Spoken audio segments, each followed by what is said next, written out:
दोस्तों आज की कहानी के अंदर एक कत्ल होता है और कत्ल होने के बाद में जो लाश होती है अचानक से कहीं गायब हो जाती है। पुलिस वाले इस मामले को अपने तरीके से सुलझाने की कोशिश करते हैं, चूँकि इतनी मेहनत नहीं कर पाते हैं कि इस केस को सुलझा पाएँ। उसके बाद में समय यूं ही गुजरता रहता है। जो लाश होती है ये पूरी तरीके से सड़ जाती है। सड़गल जब जाती है तो इसके कुछ कंकाल बचते हैं। जब कंकाल बचते हैं तो गांव के ही एक व्यक्ति को जब ये कंकाल मिलते हैं, उसके बाद में वो इस मामले को काफ़ी ज़्यादा सीरियस भी लेता है। मामले को जब सीरियस लेता है तो मामला हाई प्रोफाइल भी होता है और उसके बाद में जो कंकाल था वो खुद कातिल का पता बताता है। यकीनन दोस्तों ये कहानी आप लोग सुनेंगे तो वाकई आप लोग हैरत करेंगे और आप लोग सोचने और समझने पे मजबूर हो जाएंगे कि आखिर इस तरीके की चीज़ें जो है वो आज भी समाज में हो रही हैं। तो क्या हुआ था इस पूरी घटना के अंदर सिलसिलेवार तरीके से हम लोग जानेंगे। बस आप लोग इस वीडियो में अंत तक बने रहिएगा। दोस्तों रात के 10 बज चुके हैं। मैं हूँ आप सभी का अपना शावेज़ मलिक और हाज़िर हूँ आप लोग के सामने फिर से एक क्राइम की कहानी को लेके, एक क्राइम की घटना को लेके।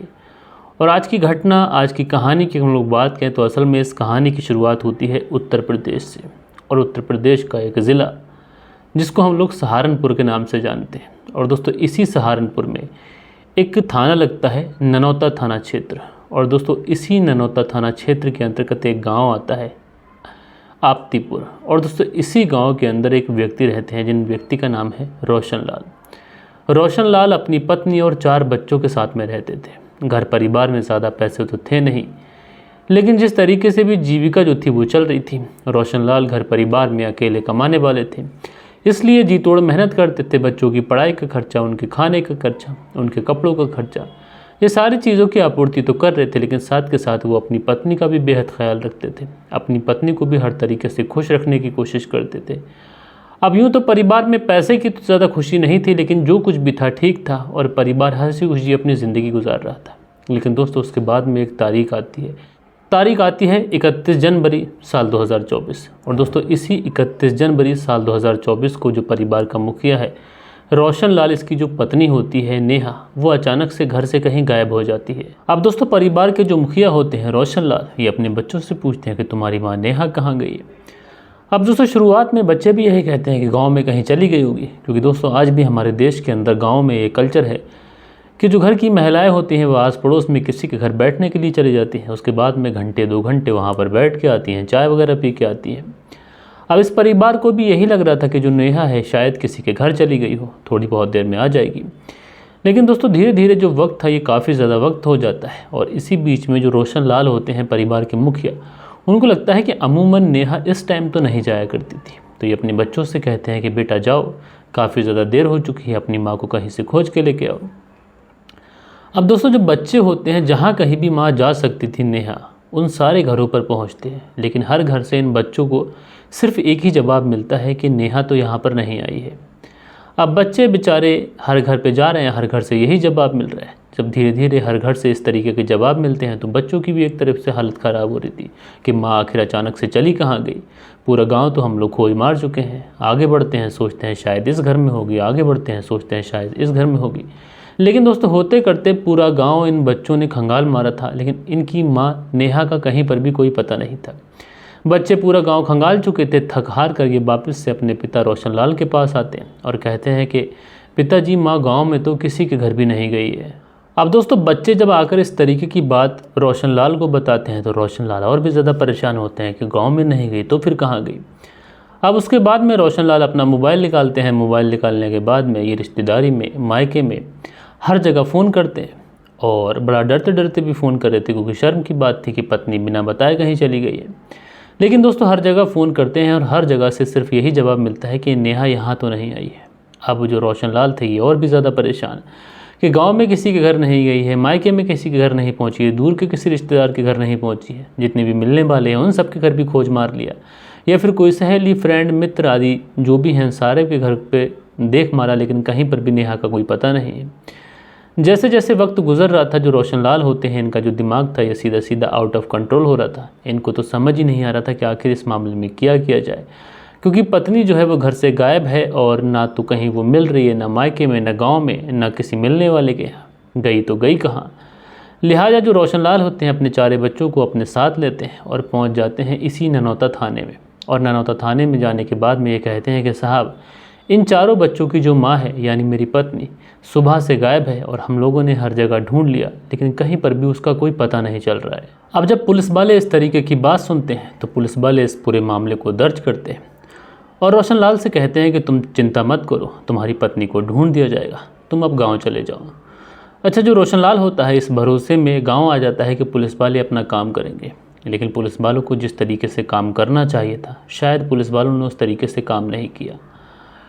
अब दोस्तों एक दिन गुजर जाता है, दूसरे दिन जो रोशन लाल था, जो 31 तारीख गुजर गई थी, 1 तारीख आ जाती है। रोशन लाल फिर से पुलिस थाने पहुंचता है और पुलिस थाने पहुंचने के बाद में फिर से वही सारी बातें दोहराता है, लेकिन पुलिस वाले फिर से उसे वही आश्वासन देते हैं कि हम मामले में छानबीन कर रहे हैं और बहुत जल्द ही तुम्हारी पत्नी का पता लगा लेंगे। अब रोशन लाल था वो भी पुलिस के काम से संतुष्ट था नहीं, इसलिए पुलिस वालों से कहता है कि साहब कैसे ढूंढ लेंगे जब आप थाने में बैठे हैं। उसके बाद में जो पुलिस वाले होते हैं उस गांव भी पहुंचते हैं, लोगों से भी पूछताछ करते हैं, अपने तरीके से जो छानबीन थी वो कर सकते थे उस तरीके से छानबीन करते हैं, लेकिन जो पत्नी नेहा होती है उसका कहीं पर भी कोई पता नहीं चलता है। लिहाजा पुलिस वाले भी सोचते हैं कि अब जब नेहा मिल नहीं रही है तो फिर कहाँ कहाँ उसको ढूंढा जाए। अब ज़्यादा हाथ पैर मारने की ज़रूरत तो है नहीं, हो सकता है कि नेहा किसी के साथ चली गई हो। तरह तरीके की बातें पुलिस वालों के भी दिमाग में आती है। लिहाजा जो पुलिस वाले होते हैं इस मामले को ठंडे बस्ते में डाल देते हैं और कहते हैं कि जो और काम है वो काम निपटाया जाए। इधर जो रोशन लाल था, जब शासन प्रशासन से भी उसको सही तरीके से मदद मिल नहीं पाती है, आमतौर पे कहा जाए गरीब आदमी ना तो हॉस्पिटल के ज़्यादा चक्कर लगा सकता है, ना तो कानून के, ना कोर्ट कचहरी के। गरीब आदमी इन 3 जगहों पर जाने से बचता है। वो सोचता है कि इन 3 जगहों पर जाएगा तो उसका पैसा भी बर्बाद होगा, समय भी बर्बाद होगा। इसी तरीके से रोशन लाल भी सोचते हैं कि अब ज़्यादा जब प्रशासन की तरफ से भी मदद मिल नहीं पा रही है, 4 बच्चे हैं, अगर रोज़ रोज़ पुलिस थाने जाएगा, रोज़ रोज़ जाकर दरोगा साहब से रिक्वेस्ट करेगा तो फिर बच्चों का क्या होगा, बच्चों को कौन पालेगा। लिहाजा जो रोशन लाल होता है ये भी एक तरीके से उम्मीद छोड़ देता है और अपने कामकाज में लग जाता है। अब दोस्तों रोशन लाल अपने कामकाज में लग चुका था। धीरे धीरे समय गुजरने लगता है, कायदे से 10 दिन गुजर जाते हैं, 20 दिन गुजर जाते हैं। जनवरी का महीना तो पहले ही गुजर चुका था, फरवरी का महीना भी गुजर जाता है, उसके बाद में मार्च का महीना आ जाता है। कायदे से मार्च के महीने का भी पहला हफ्ता बीत जाता है, यानी 12 मार्च साल 2024 को पास ही में एक गांव है, उसी गांव के अंदर एक लाई का खेत है। उस लाई के खेत का जो मालिक है, कायदे से वो जब उस लाई को काटने के लिए जाता है, लाई को काटता है, गिराता है, झाड़ता है। जब वो अपना हंसिया, अपनी दराती लेकर लाई के खेत में पहुँचता है तो उसको बहुत तेज़ की बदबू आती है। पहले तो वो सोचता है कि खेत जंगल में हो सकता है कोई कुत्ता, बिल्ली या फिर कुछ ऐसा परिंद वगैरह मर गया हो जिसकी वजह से बदबू आ रही हो, चूहा वगैरह, लेकिन उसके बाद में वो अपने काम में लग जाता है। अब दोस्तों जैसे जैसे ये अपना जो काम था कटाई का वो कर रहा था, इसकी नाक के अंदर जो बदबू थी वो इस कदर बसती चली जा रही थी कि इससे बर्दाश्त नहीं हो रहा था। उसके बाद में ये सोचता है कि होगा बदबू किस चीज़ की है, एक बार देखा जाए कि आखिर कौन सी ऐसी चीज़ है जो मरी पड़ी है। अगर ऐसा वैसा कुछ होगा तो खेत से हटा कर दूर फेंक देगा, कम से कम उसका जो काम है वो तो आसानी से हो जाएगा। लेकिन दोस्तों जैसे ही ये आगे बढ़ता है तो देखता क्या है कि खेत के अंदर एक बहुत बड़ा सा इसको एक कंकाल दिखाई पड़ता है, जो कंकाल ना तो किसी कुत्ते का लग रहा था, ना किसी बिल्ली का, ना किसी चूहे का। मांस पूरी तरीके से सड़ चुका था, खाल चिपक चुकी थी और अगर बाकी था कुछ तो इंसानी हड्डियाँ और उसके दांत बस दिखाई पड़ रहे थे। आप दोस्तों जब इस तरीके की चीज़ें ये खेत का मालिक देखता है इसकी तो सिट्टी बिट्टी गुल हो जाती है। उसके बाद में ये दबे पाँव वहाँ से भागता है और भागने के बाद में पूरे गांव के अंदर जाकर इस बात की इत्तला दे देता है। अब जैसे ही गांव वाले लोग इस तरीके की बातें सुनते हैं, गांव वाले लोग भी दौड़े दौड़े भागे भागे उस खेत की तरफ पहुंच जाते हैं। लेकिन दोस्तों जब लोग उस शव के पास पहुंचते हैं तो शव की कुछ इस तरीके की हालत थी कि किसी के अंदर भी ये हिम्मत नहीं थी कि उस शव के पास जा सके और उस शव को थोड़ा सा भी इधर उधर कर सके। लिहाजा पुलिस को फ़ोन कर दिया जाता है। पुलिस भी मौके पर पहुंच जाती है और पुलिस जब मौके पर पहुंचती है तो देखती है बात तो सच है, एक कंकाल है जो कि लाही के खेत के अंदर पड़ा हुआ है। लेकिन दोस्तों पुलिस के लिए भी सबसे बड़ी मुश्किल ये थी कि आखिर ये मरने वाला जो शख्स है ये कौन है, पुरुष है, महिला है, कौन है, कहाँ की रहने वाली है, कहाँ का रहने वाला है, ये सारे ख्याल पुलिस के मन में थे। लेकिन दोस्तों पुलिस जब उस पूरे कंकाल की बहुत बारीकी से समीक्षा करती है तो पाती है कि इस कंकाल के ऊपर जो कपड़ा लिपटा हुआ है वो कपड़ा किसी महिला का है। यानी ये चीज़ें वाज़ेह तरीके से अब क्लियर हो चुकी थी कि ये जो मरने वाला व्यक्ति है, जो कंकाल जिस किसी का भी है, वो किसी पुरुष का नहीं बल्कि एक महिला का है, यानी मरने वाला इंसान एक महिला है। अब दोस्तों ये तो पता चल चुका था कि ये मरने वाली जो महिला है ये एक महिला है, पुरुष तो है नहीं।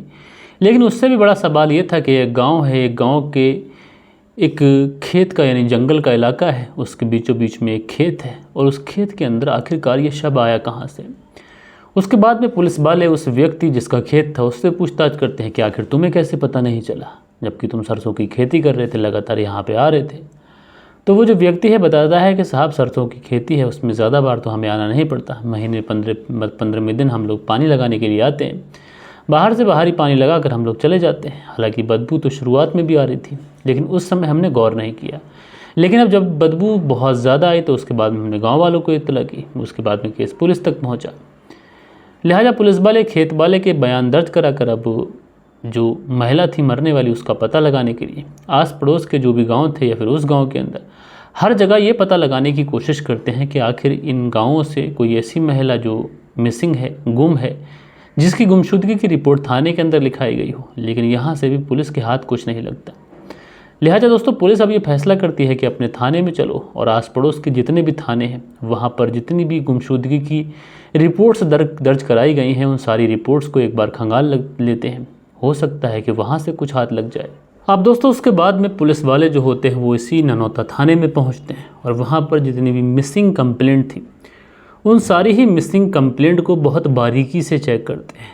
तो उसमें एक कंप्लेंट ऐसी मिलती है जो इस मर्डर से पूरी तरीके से मैच हो जाती है। और ये जो कंप्लेंट थी ये किसी और की नहीं बल्कि रोशनलाल की पत्नी नेहा की मिसिंग कंप्लेंट थी। उसके बाद में जो डिस्क्रिप्शन लिखाया गया था, जो सारी चीज़ें थी, जब पुलिस वाले मैच करते हैं तो उस डेड बॉडी के साथ में सारी चीज़ें बहुत अच्छे तरीके से मैच हो जाती हैं। यानी अब पुलिस वालों की समझ में आ रहा था कि जो डेड बॉडी है ये किसी और की नहीं बल्कि उसी महिला की है जिसके पति ने उसकी गुमशुदगी की रिपोर्ट लिखाई थी और आज 42 दिन के बाद में उसका शव मिला है। अब पुलिस वाले थोड़ा सा शक पकाते भी हैं कि जिस मामले को हमने गंभीरता से लिया नहीं उस मामले में कुछ इस तरीके की चीज़ें हो गई। अगर ये मामला थोड़ा सा हाई प्रोफाइल हुआ तो लेने के देने भी पड़ सकते हैं। लिहाजा पुलिस वाले सोचते हैं कि अगर बदनामी होगी तो इससे बेहतर यही है कि पुलिस वाले अब इस मामले को सुलझाएं। आखिर मर्डर किसने किया, क्यों किया, वजह क्या थी, ये सारी चीज़ें, कातिल कौन है, आखिरकार पुलिस के हत्थे चढ़ना चाहिए। अब दोस्तों उसके बाद में पुलिस वाले उसके गांव पहुंचते हैं और इसी रोशनलाल से कहते हैं कि हमें एक डेड बॉडी मिली है और तुमने अपनी पत्नी की गुमशुदगी की रिपोर्ट लिखाई थी और हमारे सारी चीज़ें इस तरीके से मैच कर रही हैं कि वो जो डेड बॉडी है वो तुम्हारी ही पत्नी की है। जब इस तरीके की चीज़ें रोशनलाल सुनता है वो भी शक पका जाता है कि आखिर ऐसा कैसे हो गया। अब दोस्तों उसके बाद में पुलिस वाले इस पूरे मामले में छानबीन करते हैं, उसके पति से भी पूछताछ करते हैं। लिहाजा शुरुआत में पुलिस वालों को ये भी लगता है कहीं ऐसा तो नहीं कि जो ससुराल वाले हैं, जो पति है, वो ही इस हत्या में शामिल हो और खुद रिपोर्ट लिखाने पहुंच गया हो। उसके बाद में पुलिस वाले इस पूरे गांव के अंदर चोरी चुप के छानबीन शुरू करते हैं और लोगों से पूछते हैं कि इस पति और पत्नी के बीच में कैसे रिश्ते थे, क्या इनके बीच में रिश्ते ठीक थे। और लोगों से यही पता चलता है कि जो दोनों पति पत्नी थे इनके बीच में रिश्ते बिल्कुल ठीक थे और इनके बीच में ना कोई लड़ाई थी ना कोई झगड़ा था। अब जब पुलिस वालों को यहाँ से भी कोई चीज़ नहीं मिलती है तो पुलिस वाले सोचते हैं कि क्यों ना ये जो मरने वाली महिला नेहा है इसकी कॉल डिटेल निकलवा ली जाए और इसकी अगर कॉल डिटेल निकल गई तो उससे हो सकता है कि चीज़ों का खुलासा हो जाए। अब दोस्तों जब पुलिस को ये नंबर मिलता है जिस नंबर से लास्ट बार भी कॉल की गई थी और लगातार इस नंबर पे कॉल होती थी, उसके बाद में पुलिस वाले अब छानबीन करते हैं भैया ये नंबर किसका है। तो पता चलता है ये जो नंबर है किसी गुरुदयाल उर्फ गुरु नाम के व्यक्ति का है। अब लिहाजा जो पुलिस वाले थे इस गुरुदयाल उर्फ गुरु को गिरफ्तार करते हैं और इसे पुलिस थाने लेके आते हैं और इससे पूछताछ शुरू करते हैं। और दोस्तों जब इससे पूछताछ शुरू की जाती है तो उसके बाद में ये पुलिस को घुमाना, गुमराह करना, ये सारी चीज़ें करता है जिस तरीके से एक क्रिमिनल करता है। लेकिन दोस्तों कोई पेशेवर मुजरिम था नहीं तो ज़्यादा एक्सपीरियंस था नहीं, लिहाजा पुलिस के सामने टूट जाता है। और टूटने के बाद में जो कहानी सुनाता है वो कहानी कुछ इस प्रकार थी। दरअसल जो नेहा थी, जो रोशनलाल की पत्नी थी, इसको गैर मर्दों का शौक़ था और इसको गैर मर्दों का इस कदर शौक़ था कि अपने पति के होते हुए भी उससे 4 बच्चे हो जाने के बाद भी गैर मर्दों की तलाश में रहती थी और आए दिन ये गैर मर्दों की तलाश में रहती, कोई मिल जाता तो उससे बात करती। इसी बीच में इसकी मुलाकात इसी गुरुदयाल और गुरु से होती है। उसके बाद में जब इससे मुलाकात होती है, दोस्ती होती है, दोस्ती प्यार में बदल जाती है। कायदे से इसको प्यार तो कहा नहीं जा सकता क्योंकि 4 बच्चों की माँ थी। इसको सिर्फ हबस ही हम लोग कह सकते हैं। इस हबस के रिश्ते में बनते हो रहा है दिन मिलना मिलाना, ये सारी चीज़ें होती रहती है। लेकिन दोस्तों, जो नेहा थी ये इसी गुरु के प्यार में कुछ इस कदर अंधी हो चुकी थी, कुछ इस कदर पागल हो चुकी थी कि ये गुरु से शादी करना चाहती थी। और ये गुरु से एक दिन कहती भी है कि तुम मुझसे शादी कर लो। लेकिन गुरु एक 4 बच्चों की माँ से आखिर कैसे शादी कर लेता? वो तो बस अपनी हवस मिटा रहा था, अपने शौक़ पूरे कर रहा था। लेकिन ये जो महिला थी अब उसके प्रति सीरियस हो चुकी थी। अब जब गुरु इनकार करता, ये महिला नेहा लगातार उसके ऊपर प्रेशर बनाती। लेकिन गुरु अपनी ज़िद पर अड़ा हुआ था। वो कहता है मैं तुमसे शादी नहीं कर सकता। ये सारी चीज़ें तो ठीक हैं, लेकिन हमारा जो रिश्ता है, इस रिश्ते को हम लोग कोई नाम दे दें, कोई ऐसे रिलेशन में आ जाएं, ये बहुत ज़्यादा पॉसिबल नहीं है। और लोग इस रिश्ते को कोई भी नाम नहीं देना चाहेंगे। लिहाजा जो नेहा थी अब इस कदर गुस्सा होती है कि ये गुरु से कहती है कि अगर तुम मुझसे शादी नहीं करोगे, अगर भाग के मेरे साथ नहीं चलोगे, तो तुम्हें मैं रेप केस के अंदर फंसा दूंगी। तुम्हारे ऊपर यौन शोषण, शारीरिक शोषण का मैं केस कर दूंगी और उसके बाद में तुम अपनी पूरी ज़िंदगी जेल के अंदर गुजारोगे। अब दोस्तों, जब इस तरीके की बातें ये गुरु सुनता है तो सोचता है कि जो उसके मुंह का लॉलीपॉप था अब उसके गले की हड्डी बन चुका है, लिहाजा क्या करा जाए। उसके बाद में ये एक प्लानिंग बनाता है और इसी 31 जनवरी साल 2024 को ये नेहा को कॉल करता है। और कॉल करने के बाद में कहता है कि चलो आओ जंगल में मिलते हैं आज। नेहा जो कि दीवानी थी गुरु की, उसके बाद में रात में ही उससे मिलने के लिए पहुंच जाती है। जो गुरु था पूरी तैयारी में था कि नेहा आए, उसको रास्ते से हटा दूं। अब नेहा जैसे ही पहुंचती है, उससे बातचीत करती है, उसी समय जो गुरु होता है उसकी ही चुनरी लेता है और उसी चुनरी से उसका गला घोंटकर उसकी हत्या कर देता है। उसके बाद में 500 मीटर तक उसके शव को खचेड़ता हुआ लेके जाता है। उसके बाद में पास वाले गाँव में पहुँचता है और जो सरसों का खेत था, उसी सरसों के खेत के अंदर उसकी डेड बॉडी को डालकर वहाँ से 9-11 हो जाता है। बहरहाल दोस्तों, पुलिस के सामने जब इस पूरे केस का खुलासा हुआ तो पुलिस हैरान थी कि आखिर अवैध संबंधों में किस तरीके से एक व्यक्ति ने पहले अपनी हवस मिटाई, उसके बाद में अपने आप को इन पूरी चीज़ों से अलग करने के लिए उस महिला की ही हत्या कर दी। तो दोस्तों, आप लोग इस पूरी घटना के बारे में क्या कहना चाहते हैं? आप लोग कमेंट्स करके ज़रूर से ज़रूर बताइएगा। और कल के दिन आप लोग के कुछ कमेंट्स आए हैं, अब वक्त होता है कि आप लोग के कमेंट्स करे जाएँ। सो दोस्तों, हमारे चैनल पर कल के दिन जो कुछ कमेंट्स आए इसमें शीलनिधि हैं, लिखते हैं मलिक भाई आप चैनल के दूसरे चैनल के प्रवक्ता ने तारीफ़ की, शायद प्रखर हैं वो। तो मलिक भाई, शीलनिधि जी, आपका बहुत बहुत शुक्रिया। कई लोग हैं जो मेरे चैनल को बताते हैं व्यूअर्स को कि आपको देखना चाहिए। आप लोग समझते हैं कि मेरा चैनल 23,000 सब्सक्राइबर हैं, ऐसा बिल्कुल नहीं है, क्योंकि मेरा एक पहले चैनल था जो यूट्यूब ने किसी वजह से टर्मिनेट कर दिया था, डिलीट कर दिया था। उसके मिलियंस में सब्सक्राइबर थे, तो चैनल तो बड़ा है, लेकिन अभी नए तरीके से शुरुआत की है। तो आप सब जानते हैं कि कितना ज़्यादा स्ट्रगल है। तो आप सभी के प्यार की लाड़ की ज़रूरत है। शायद मेरे पुराने व्यूवर्स तक मेरा चैनल पहुंच जाए, उसके बाद में हमारा जो चैनल है शायद ये अच्छी ग्रोथ दिखाए। दिल बहादुर सिंह है, लिखते हैं thank you mister Malik, nice story. तो भैया आपका शुक्रिया। सुरेंद्र शर्मा है, लिखते हैं नमस्ते मलिक भाई साहब, नाइस स्टोरी। सुरेंद्र कुमार, श्री विजयनगर राजस्थान से, तो भाई आपका बहुत बहुत शुक्रिया। मोहम्मद जोरेज़ हैं जो हार्ट बनाते हैं, भैया शुक्रिया। राज रावत हैं, लिखते हैं बहुत दुखद घटना है, भैया आपका शुक्रिया।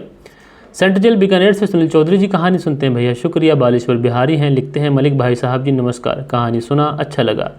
मैं 10:15 पर सुना, दूसरा लाइक भी किया, लेकिन 11:05 तक 2 ही लाइक दिखे, बहुत कम हो रहा है। सर आपकी माँ की तबीयत कैसी है, सही है ना? तो बालेश्वर बिहारी जी, माँ ठीक है। बात रही लाइक की, तो यूट्यूब का ग्लिच रहता है कि वो 1-2 घंटे तक सही चीज़ें नहीं दिखाता है, लेकिन 1-2 घंटे के बाद में चीज़ें नॉर्मल हो जाती हैं। सुनील त्यागी जी हैं, लिखते हैं ज़माना बहुत गलत आ गया है। रेनू सुनील त्यागी शहनाबुलंद शहर से, तो आप दोनों पति पत्नी का बेहद शुक्रिया। हाथरस रामनगला में मारा, उसका क्या हुआ? उसकी आंख बाहर निकाल दी। तो मैं इस कहानी को देखूंगा और उसके बाद मैं ज़रूर सुनाऊंगा। डॉक्टर सिद्दीक अहमद हैं, लिखते हैं शाविज़ भाई, इस दौर में अपराधों की अपराध जो बढ़ रहे हैं और उसकी जो बाढ़ सी आ गई है, इसमें हमारी अदालतें भी जिम्मेदार हैं। लिव इन को मान्यता, एक जेंडर के आपस में शादी के वक्त पर अपराधी को सज़ा न मिलना, ये सब कारण हैं। ये बहुत अच्छी बात कही डॉक्टर सिद्दीक अहमद साहब आपने। खैर आपका बहुत बहुत शुक्रिया, लोगों को जागरूक करने का काम भी आप कर रहे हैं। उसके बाद में फरजाना सिद्दीकी हैं, लिखते हैं बुरे काम का बुरा नतीजा। तो फरजाना सिद्दीकी जी आपका बहुत बहुत शुक्रिया। सो दोस्तों, एक कुछ प्यारे प्यारे कमेंट्स थे जो कल के दिन आप लोगों ने किए थे। आशा करता हूँ आज की जो कहानी है ये आप लोग को ज़रूर से ज़रूर पसंद आई होगी। कहानी पसंद आई हो तो लाइक करिएगा और इस वीडियो को दोस्तों के साथ में ज़रूर से ज़रूर शेयर करिएगा। मिलते हैं दोस्तों कल के दिन किसी और क्राइम स्टोरी के साथ में। जब तक के लिए अपना ख्याल रखिएगा, देश का ख्याल रखिएगा, परिवार के रिश्तों की अहमियत को समझिएगा। जय हिंद, जय भारत।